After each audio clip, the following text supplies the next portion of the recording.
আসসালামু আলাইকুম ওয়া রাহমাতুল্লাহ। প্রিয় শিক্ষার্থীরা, আশা করি তোমরা সকলে ভালো রয়েছো। আলহামদুলিল্লাহ যে আমরা সম্পূর্ণ নতুন আরেকটি আলোচনায় হাজির হতে পেরেছি। আজকের আলোচ্য বিষয় অপারেটিভ সেন্টেন্স। ইনশাআল্লাহ এই আলোচনাটির মাধ্যমে তুমি যে কোনো ইংরেজি সেন্টেন্স দেখে বুঝতে পারবে যে এটি অপারেটিভ সেন্টেন্স ইনশাআল্লাহ। তাহলে চলো আমরা মূল আলোচনায় প্রবেশ করি।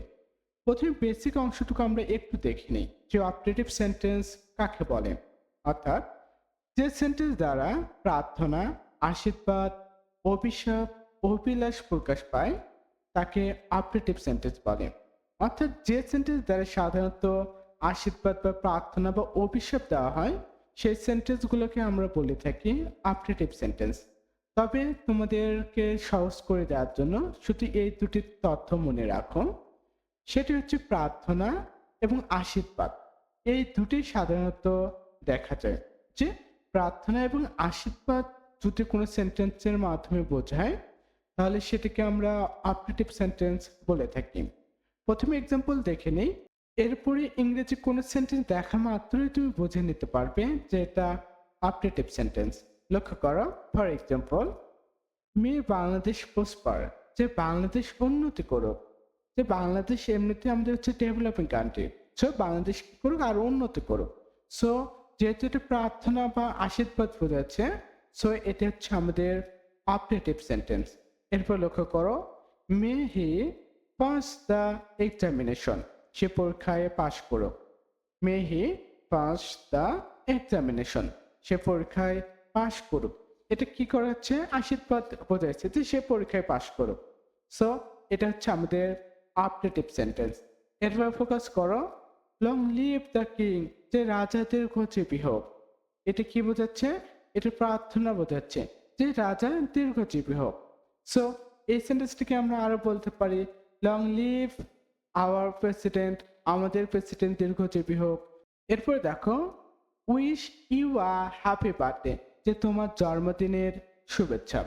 ফোকাস করো, এই সেন্টেন্সগুলো দ্বারা কি প্রার্থনা এবং আশীর্বাদ সাধারণত বোঝাইছে। সো আমরা এগুলোকে কি বলতে পারি? এগুলোকে আমরা অপারেটিভ সেন্টেন্স বলতে পারি। এখন আমরা দেখব কিভাবে ইংরেজি সেন্টেন্স দেখা মাত্রই বলতে পারি যে এটা অপারেটিভ সেন্টেন্স।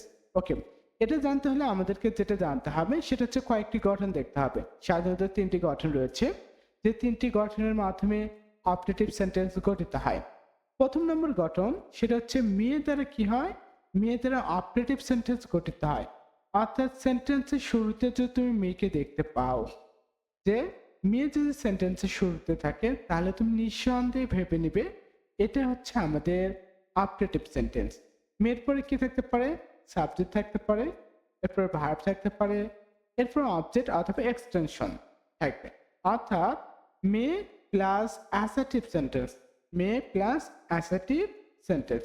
যে মেয়ের পরে অ্যাসার্টিভ সেন্টেন্স থাকলে সেটাকে আমরা ধরে নেব সেটা হচ্ছে আমাদের operative sentence. For example, may your dream come true, যে তোমার স্বপ্ন যেন সত্যি হয়। May your dream come true, যেন তোমার স্বপ্ন কি হয়? সত্যি হয়। মে ইউ লিভ লং, যে তুমি দীর্ঘজীবী হও। সো এখানে ফোকাস করো, মেয়ে দ্বারা কি হয়েছে? মেয়ে দ্বারা সেন্টেন্স শুরু হয়েছে। আর যখনই মেয়ে দ্বারা কোনো সেন্টেন্স শুরু হবে তুমি চোখ বন্ধ করে বলে দিবে যে এটি হচ্ছে আমাদের অপারেটিভ সেন্টেন্স। আশা করি আমি বোঝাতে পেরেছি।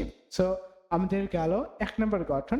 দ্বিতীয় গঠনটা আমরা একটু দেখি, সেটা হচ্ছে লং লিভ দ্বারা যে কোনো সেন্টেন্স শুরু হয় তুমি চোখ বন্ধ করে নিবে, এটা হচ্ছে আমাদের অপারেটিভ সেন্টেন্স। অর্থাৎ কোন সেন্টেন্সের শুরুতে যদি লং লিভ থাকে তাহলে সেটি কি হবে? সেটা হচ্ছে আমাদের অপারেটিভ সেন্টেন্স। ওকে, ফোকাস করো, সেটা হচ্ছে long live the prime minister, যে প্রধানমন্ত্রী দীর্ঘজীবী হোক।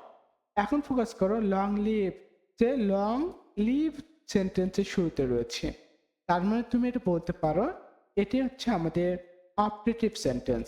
এরপরে লক্ষ্য করো, লং লিভ দ্য রেভলিউশন, যে বিপ্লব দীর্ঘজীবী হোক।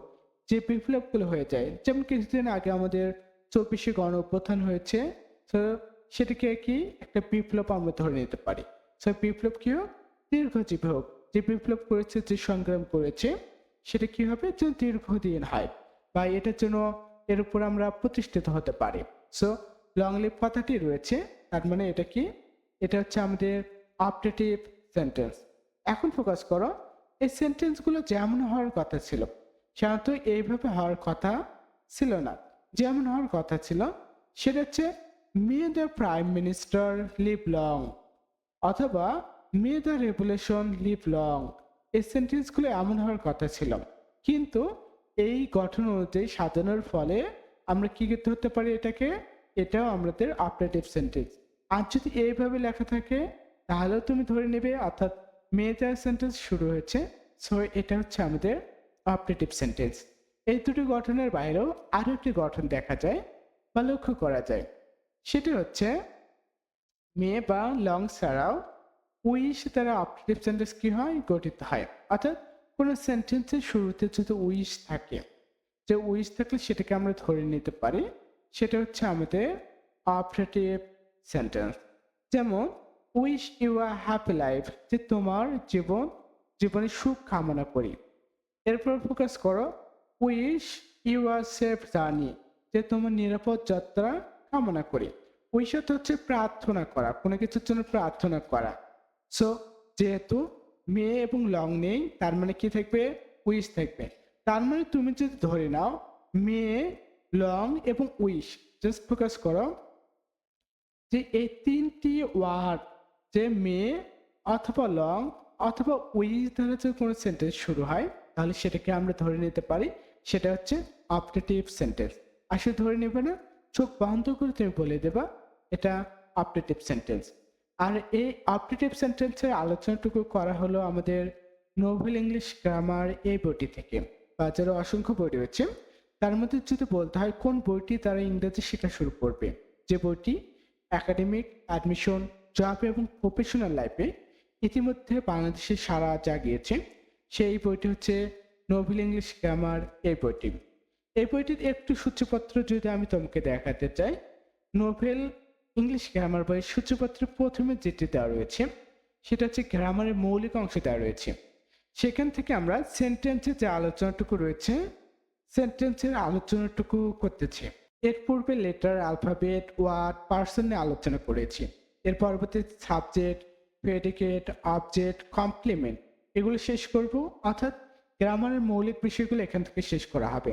এরপরে পার্টস অফ স্পিচ দেখা হবে, অর্থাৎ পার্টস অফ স্পিচ থেকে শুরু করে ইংরেজি গ্রামারের যতগুলো টপিক রয়েছে সবগুলো টপিক এখানে অন্তর্ভুক্ত করা হয়েছে। সো যতগুলো টপিক রয়েছে ইংরেজি গ্রামারের সবগুলো টপিক নিয়ে আলোচনা করবে ইনশাল্লাহ। শুধু তুমি বইটা হাতে তুলে নাও, কেননা আমি যতটুকু তোমাকে পড়ালাম এর পরেগুলোতে নোট করতে হবে।